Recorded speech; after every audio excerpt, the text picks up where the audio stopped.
ang tulong na binigay ko sa transport group, electric vehicle, nandito ba sila?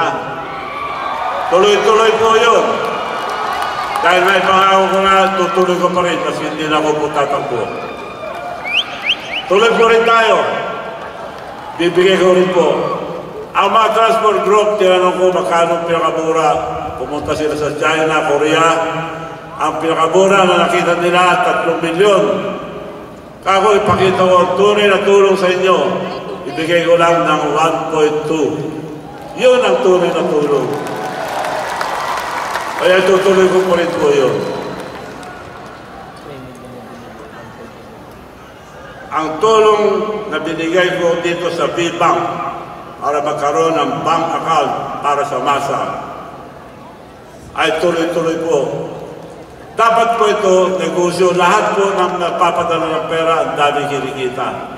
Pero ito po, binigay namin sa tao para makatulong sa maliliit na negosyante, lalong-lalo na sa mga overseas workers. Kumuha lang ng, ang mga nasa ibang bansa, kumuha lang ng Philippine number, makapagbukas na agad ng B-Bank. B-Bank to B-Bank, walang bayad, tinanggal ko po ang service fee para sa ating kababayan.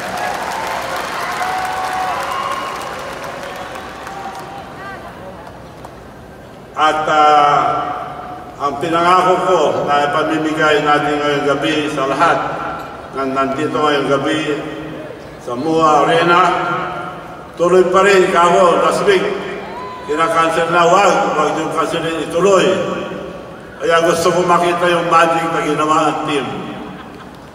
Mga teammates nandito ba? Ipakita yung magic. Naka-ready na po ang QR code. Nako.